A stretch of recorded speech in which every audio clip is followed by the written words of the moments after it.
Jason Moore is the founder and CEO of Spren. He spent the past decade turning smartphones into devices for tracking body composition. Welcome to the show, Jason. Awesome, George. Hey, appreciate it. Happy to be here. Yeah, excited to have you on. Tell us about your personal lives, more about your work, and why you do what you do. Yeah, basically, like many people, I've been on a health journey. I was an athlete growing up, and then things got hard eventually. Felt like I was working harder and getting less results. And then I started to pay a lot more attention to health and recovery and stress management and a lot of other things.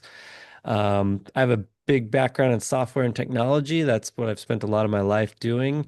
But really passionate about figuring out the human body, how everything works, and why it's so hard to be healthy and, get more fit and have better performance. And that led to the creation of this company that I've kind of been devoting my life to over the past decade of basically unlocking the answers that are in the body. And we can get into all sorts of that background, but kind of had this early insight that, cookie cutter solutions are just not really solutions that work for anyone, really. And they may work a little bit here and there for some people, but it's hard to find what works for you. And one way to make it easier is to get feedback from the body. And so that's just been one of the missions of our whole trajectory here is to unlock those insights from the body through kind of, I'm a big nerd, so it's through innovating new tech solutions. That's how we've approached it. So, liking software, liking technology is one thing. How do you figure out, oh, I can turn this phone into something that's going to monitor my body? I was just born thinking that way. No, I'm just kidding. But no, really it's a trial and error journey, just like for business as well as for health and wellness sometimes. And so basically I used to be in the camp of like, oh, if you want results, just work harder. And there is some merit to that mentality a little bit, but it really is, this whole idea of work smarter, not harder concept is not just a way to be lazier and get better results. It's also a way to get just better results. And so in along that vein, I was working in the oil industry and we were using sensors to monitor the health and performance of equipment out in the oil field. And we found that if you optimize certain routines or protocols for maintaining and improving the equipment, you get much better performance and much fewer breakdowns. So that just like immediately resonated to the health and fitness journey as saying like, well, what if we could do the same thing for the body and monitor things that could give us those early warning signs that we're either moving in the right direction or the wrong direction. And so just tried out a bunch of different things on myself. I like to try everything on myself. If anyone's watching or whatever, you can see behind me, I have this stack of devices and things that I've tried on myself and found that there are some data points that are really useful and there are some that are not. And the ones that were really useful, uh, turns out a lot of those didn't really have easy ways to track them. And so I went on a mission to go figure that out. And that led me to realizing, oh, the phone actually has a bunch of sensors built into it. There's some research out of MIT and other labs showing that the phone could track things like heart rate and stuff like that.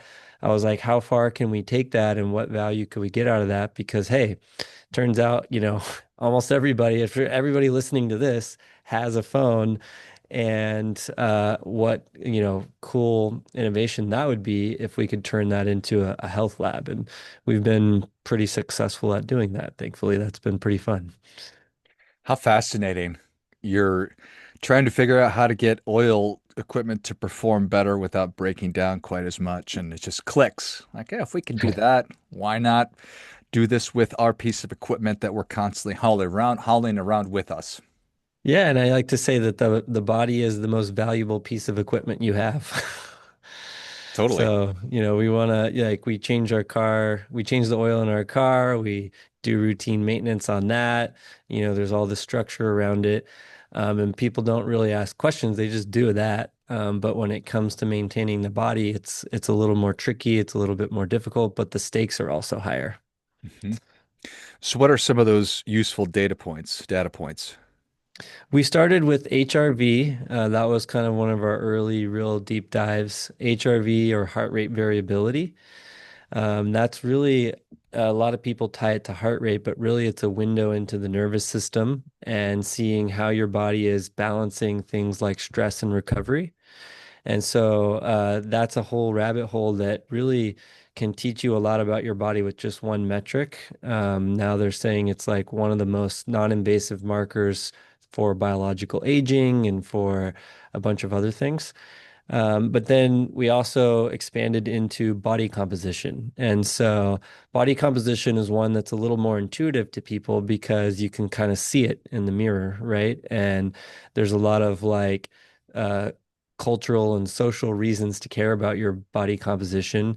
But it's also just a really critical marker for overall health and well-being. And specifically, I think the looks side of it draws a lot of people in, and there's no shade on that. I think people care about their looks. That's totally cool.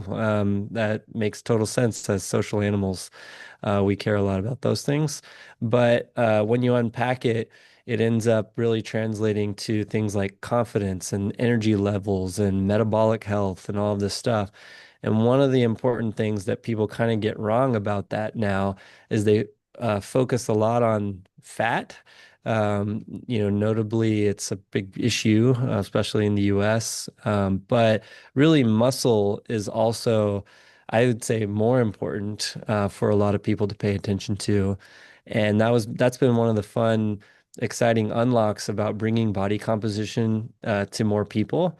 And generally, with this business, making these insights available to more people has taught us a ton because as people track it, they're like, hey, actually, if I focus on building muscle, it doesn't mean I get bulky. It doesn't mean that, I look weird or anything like that. Actually, I just feel a lot better, more energetic, and coincidentally, I tend to lose fat when I do that. And that's not like a universal truth. I'm not telling people go out and pound 50 pizzas and weight lift and then you're going to lose weight or something like that. But, um, you know, uh, building that muscle in a thoughtful way ends up making people get the results they're looking for, even if they didn't intuitively know that was what they should do. Pound 50 pizzas, lift weights. Okay, check. Check, check. Is this, I mean, it strikes me that this could be this amazingly timely thing with people on GLP-1 drugs, and one of the unfortunate side effects is the loss of muscle and bone density. 100%, yes. And it's funny because we just kind of are curious people that are like, hey, there's a gap here. Maybe we should innovate and help solve that gap. And we've been in the right place at the right time several times now with different technologies and body composition. Our R&D cycle on that has been like 5 years long, and it started before GLP-1s exploded everywhere. But then, right as we were getting the technology ready for the real world, GLP-1s hit the scene and boom. Yeah, exactly. Like some of our first users went on GLP-1s and they were tracking on our platform and it was showing that they were losing a lot of muscle. They our platform was brand new, so they didn't know anything about us. They're like, oh, maybe this app's just wrong. So they went and got medical, diagnostics done and it confirmed what we were showing. And their doctor was like, first of all, you should keep using that app. And second, we really need to change a couple of things to preserve that critical muscle. And so we helped them just make small changes to their diet, mostly just making sure they get adequate protein and, making sure to get some resistance training in. Those two things alone can really offset a lot of the challenges with GLP-1s and turn them into, get more of the upside and less of the downside. And that person completely stopped losing their muscle at that point forward, and they then kept tracking to see that over time. So now what I'm hearing you say is I'm supposed to pound 50 steaks and lift weights. Scratch Right. pizza. Scratch the pizza Okay. and then let me know where that party's at so I can come too. Go to the steak party all day. All right. So it sounds like you're getting is almost real time. They say, look, wow, over the course of a week, I lost 100 or like 1% of muscles. Yeah, all that depends. It's a very individual into what you're doing and everything. But yes, that's the cool thing is like with body composition, some people get their body fat percentage from things like a smart scale that they might have in their bathroom. And those are kind of, I would say maybe as a ballpark, it's not the worst thing in the world to look at, but it kind of can be very misleading. Those are very much anchored to weight changes in weight. And so the problem is if you put on a little bit of muscle, your scale weight might go up a little bit. But even if you're losing fat at the same time, that could happen. But you're going to look a lot different. You're going to feel a lot different. Your health status is going to be a lot different. So we recommend doing a little bit better than the smart scale in the bathroom. But to do that, historically, you've had to go to either a gym or a lab or something to get on a more sophisticated piece of equipment. And when people have to do that, they're really either just not doing it or they're doing it very rarely, like once a year, maybe once a quarter or something like that.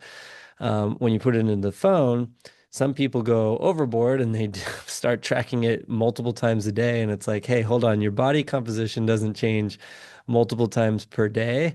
Probably like once a week is a good cadence to track it. And you can, depending on what you're doing, you may not see a lot of change in a week, but you can start to see the directional trend earlier when you do that and build kind of a habit around that. And if you see that week after week it's going in the wrong direction, you've still got plenty of time to course correct. You're not waiting 6 months or a year or longer to find that out when you're like further down the rabbit hole. So, yep, weekly is a pretty good cadence. And a lot of people, if they're doing a targeted change in their life, will see pretty dramatic changes in a week. But most people will see very small ones each week. So how does it work? Do I download an app? Yep, yep. So Spren is an app. You can go download it. You can also go check out our website, spren.com. We've got research reports on there and things if you're curious about accuracy and stuff like that. We also partner with a lot of gyms and health clubs and practitioners and all sorts of different brands to kind of integrate our tech and scanning tools into those experiences. So we're also passionate that health and fitness and well-being, this is all a very complicated thing to figure out, even if the basics are quite simple. But for an individual, it takes a lot of pieces to put together to really make you successful. And that's why we're so into the whole partnership side. We can't be the experts on everything, right? So, um, in any case, yeah. And as of right now, there's a free trial. So if you want to get in, you can do your first body scan for free, see what your starting point is. And I'll just share openly, almost nobody likes their first scan results, but that's not a good reason not to do it. And it's totally private. Only you see it. We don't store images of people unless you opt in for a specific research or things like that. But you basically would get the app on your phone, stick your phone on the floor, take a step back. You have to disrobe. We don't have X-ray vision, so you got to get down into usually in your underwear or something that's skin tight, and make sure there's some good lighting. And then it's just like takes 30 seconds. You just get a front scan, a side scan. It processes for 30 seconds. You get the result and you're off to the races with a really pretty comprehensive report that gives you all the reference ranges and tells you what all the data means as well. Fascinating. And then how is it tracking? Is it track sleep? Yeah, so we integrate with wearables and things like that. So we can pull in sleep data, pull in activity data, and try to help you understand we also built out this whole, this kind of, I chuckle a little bit because sometimes we get very into building things. So we've built out a whole food logging system in the product and a whole nutrition planning system. But we really want to kind of make it easy for you to connect the dots of how your behavior impacts your results. And so, if you want to track food, if you want to track exercise, activity, sleep, stress, recovery with HRV, All these things can be tracked and brought together in the Spren app and through our partners as well. And the cool thing too, I like to say is that you don't have to track everything all the time forever. In fact, that sounds terrible. So we try to make it to where you can just track only what you need to track to either learn what you want to learn or, move the needle the way you want to move the needle. And really results is what we're after, right? And so sometimes that changes throughout the year. Maybe you want to track food. I like to tell people track food strictly for 1 week and see what you learn about yourself and how that impacts your results. If you want to keep going and tracking more, great. If you don't, great. You learned something, but I recommend doing that a few times a year. I like to do it 1 week out of every quarter. So every few months, I track my food strictly for a week. It just helps me recalibrate in my head how food impacts my body right now. And I can see that in changes in my body composition and my sleep data and other stuff. Interesting. It must be really interesting to be able to observe human behavior just when somebody downloads the app, how frequently they're using it, if they do use it once or and then they don't do it anymore. Um, and just so many interesting insights into the way that human beings are wired. We're afraid, we're ashamed, we're excited, we're motivated, we're demo. It's all those kinds of things. I mean, at the end of the day, how you feel is ultimately what's going to matter. And that's ultimately what's going to drive behavior as well. And so these data points are quantitative, objective data points, but how we feel about them and how we feel about our behavior in the context of our life and all that stuff is what's going to, set our trajectory. And so we try to tell people like these are just data points. There's no shame involved in them. Like I made the joke or a little bit earlier. Nobody likes their first scan results, and that's, why they're out looking for something to measure, right? Like if everybody was just like completely happy with their bodies and their, energy levels and all their other aspects, we wouldn't need this industry, basically. And it's a funny, I'll say I've never said this before on a public show, but I'm like, at the end of the day, we know we're doing our job if we eliminate the whole industry. Like, and that's like a very, kind of silly thing to say because there's always more things that we can do to help each other to push ourselves to new heights. So I think the industry can translate eventually more from fixing damage to chasing performance, for example. So it's kind of a tongue-in-cheek thing to say, but um, it's kind of true also. It's like we at least don't want the industry to look the same in 20 years as it does today, because we will hopefully have all grown together by then. Yeah, if everybody got out of credit card debt and stopped getting into it, Dave Ramsey would be out of business, and that would be sad. And if everybody was just a great self-manager with diet and exercise and loved the way that their bodies looked, then the industry would go away, and that would be sad, but also a really positive thing, and also probably not likely, Jason. Right, right, right. There's always, well, so we also move the needle, right? Like as humans, as soon as we get good at something, we move the goalposts. And so we either try to do more or we try to do less of something else. And, it's always fluid. So that's just we're messy creatures and there's a lot to figure out. But having a little bit of those feedback loops, I think, has been valuable for a lot of people, at least in our experience. Oh, 1,000%. Why not know? Why not know? Mhm. Right.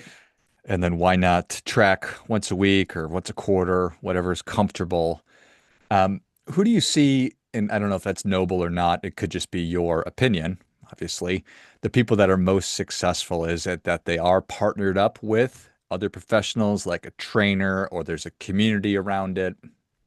I mean, honestly, if anyone listening can afford a trainer or a practitioner, if you have more on the health side of things, like an integrative medicine practitioner or something like that, if you can afford either of those things and you are not 100% happy with where you're at, I highly recommend hiring a coach or a trainer or a qualified professional. It's just by far and away the number one way to get real big sustainable results. And the tech solutions like ours and There's other products out there like wearables and tracking tools and things. Those will just amplify that, right? Like that relationship with your coach or your trainer or your practitioner.